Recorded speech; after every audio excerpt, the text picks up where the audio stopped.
നോക്കൂ, കഴിഞ്ഞ 4 മാസക്കാലമായി കേരള രാഷ്ട്രീയത്തിന്റെ ഗതിയെ മാറ്റി മറിക്കുന്ന തരത്തിലുള്ള ഒരു തെരഞ്ഞെടുപ്പ് ഫലമായിരിക്കും ഈ തദ്ദേശ സ്വയംഭരണ സ്ഥാപന തെരഞ്ഞെടുപ്പ് മുൻപോട്ട് വെക്കുന്നത്. അതിനു വേണ്ടിയുള്ള മുന്നൊരുക്കങ്ങളായിരുന്നു കഴിഞ്ഞ 4 മാസക്കാലമായി BJP മുന്നോട്ട് വെച്ചത്. അവികസിത കേരളത്തിന് പകരം ഒരു വികസിത കേരളം, അഴിമതിയിൽ നിന്ന് വിമുക്തമായ ഒരു വികസിതമായ ഒരു സംസ്ഥാനവും തദ്ദേശ സ്ഥാപനങ്ങളും, ആ അർത്ഥത്തിലുള്ള വലിയ മുന്നൊരുക്കങ്ങളാണ് ഭാരതീയ ജനതാ പാർട്ടി നടത്തിക്കൊണ്ടിരുന്നത്.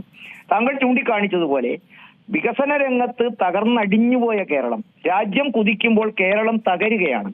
ആരോഗ്യ രംഗമായാലും വിദ്യാഭ്യാസ രംഗമായാലും ക്രമസമാധാന മേഖലയായാലും, ഇന്നലെ അപൂർണമായ കെട്ടിടം തകർന്നു വീണ 2 കുട്ടികളും ചികിത്സ കിട്ടാതെ മരിക്കപ്പെട്ട ആ ഒരു ശിവപ്രിയ എന്ന് പറഞ്ഞ സഹോദരിയുമൊക്കെ നമ്മുടെ മുമ്പിൽ വെക്കുന്നത് കേരളത്തിന്റെ ദുരവസ്ഥയാണ്. അതോടൊപ്പം തന്നെ ആശയപരമായ ഐക്യമില്ലാതെ തമ്മിൽ തല്ലുന്ന ഐക്യ ജനാധിപത്യ മുന്നണിയും കേരളത്തിന്റെ തകർച്ചയ്ക്ക് കാരണമായ ഇടതുപക്ഷ മുന്നണിയെയും ഒരു പാഠം പഠിപ്പിക്കുന്നതിന് വേണ്ടിയുള്ള തയ്യാറെടുപ്പാണ് കേരളത്തിലെ തദ്ദേശ സ്വയംഭരണ സ്ഥാപന തെരഞ്ഞെടുപ്പിൽ കേരളത്തിലെ വോട്ടർമാർ ഇത്തവണ എടുത്തിരിക്കുന്ന തീരുമാനം. അത് കൃത്യമായിട്ടും ഞാൻ സൂചിപ്പിച്ച പോലെ കേരളത്തിലെ രാഷ്ട്രീയത്തിന്റെ ഗതിയെ തന്നെ മാറ്റിമറിക്കുന്ന പുതിയൊരു ദിശാബോധം കേരളത്തിൽ നൽകുന്ന ഒരു വലിയ മുന്നേറ്റം കേരളത്തിൽ ഉണ്ടാകുന്ന തെരഞ്ഞെടുപ്പായിരിക്കും.